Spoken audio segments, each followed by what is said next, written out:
Hello, so if you are watching this video, you likely want to figure out how to do this setup for this script and shortcut automation I made for Logic. So probably start here with the GitHub. You probably tried to set it up, maybe you did, maybe you didn't, maybe you wanna know something else about it, but yeah, made it easier. Go here to the file, download it. Easy, right? There it is. Unzip it. Cool. There they are right there. We have the Logic Pro scripter script. We have the automation shortcut, and we also have key commands. So you don't have to worry about that. Unless you have your own key commands in Logic and you don't want to mess with them, you can just add those few explained here. Those specific ones. Go to position, create marker, rename marker. Yeah, you can put those as these ones that I chose. I mean, you could totally redo the automation one if you wanted to. If you already used those ones, but that'd be kind of complicated. So the easy thing to do would just be to come into Logic now. Probably first step, want to do key commands, edit assignments, and I have it initialized, so nothing there. All my normal lovely key commands aren't here, but they're there. Here's the one I saved. And you can, to load it, you would do import key commands. And you go find your file in your downloads. Unzipped. There it is, right there. Logic key commands for chord log, marker shortcuts, right? Open it up, and there. You don't gotta worry about doing all the mapping, looking for, go to position. There it is, I put a Z anyways, but it's saved for you. One less step for you. So next step would be to set up the shortcut.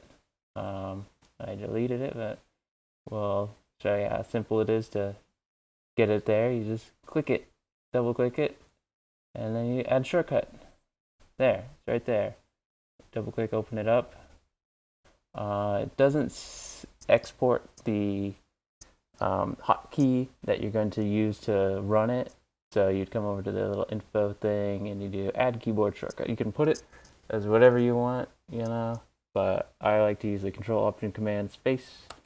So that's very rarely you're going to touch that, for key combination. So click out of that and it's done. It's set up.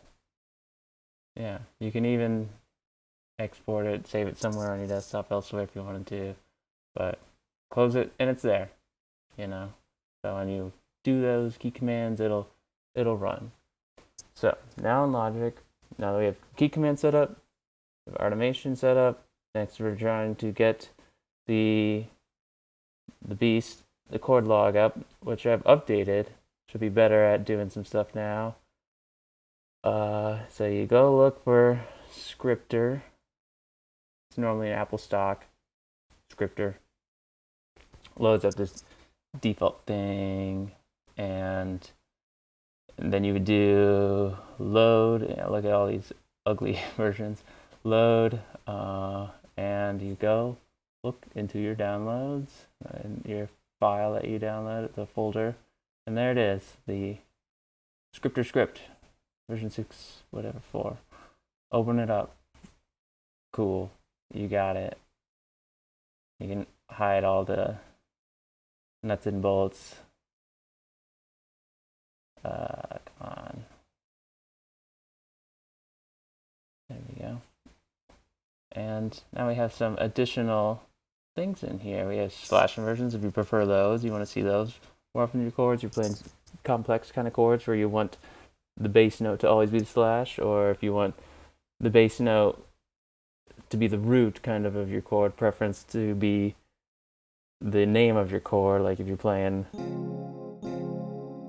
D flat major, it'll show up there, right there in the console. But if you wanted to have it as a slash, you put in A flat in the bass, yeah, it'll kind of prefer that. So you can season it to your liking. It does it live, so if you're playing it back or recording with the chords, you can alternate these. If you had certain chords that are simple and complex and you wanted slashes or bass preferences, it'll go through the appendix to find which chord best suits the name, in other words, array. But so yeah, so now kind of explanation. Now that you have it all set up, how to use it. You have your instrument track MIDI, and you have your scripter plugin on. Make sure it's on. You can run it to clear it, or you can do show and reset progression to run it. And then you can go ahead and play something. You can either as record, or you can do like the Logic capture thing. I'm gonna do that because I'm recording the voice too. So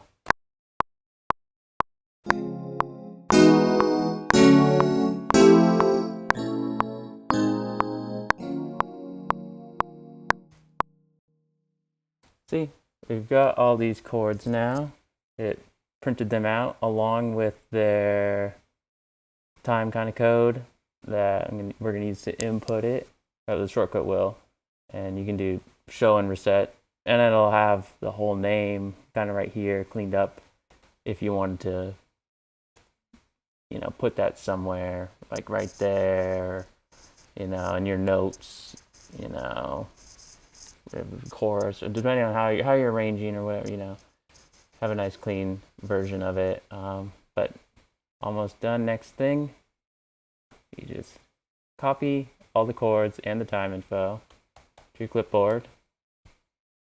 Click in here, somewhere in here, and then you do your shortcut.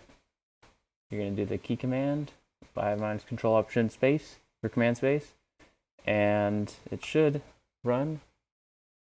Maybe if it's your first time using it, it'll do this kind of security thing, and you hit allow, and it'll get to work doing its thing, magically, seemingly.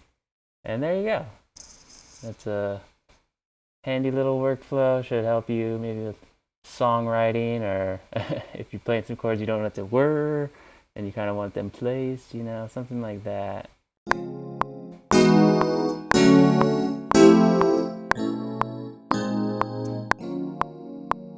Yeah, I mean, if you have any questions, I don't know, leave a comment or something. But that's about it. Yeah. Enjoy. Yay, chords.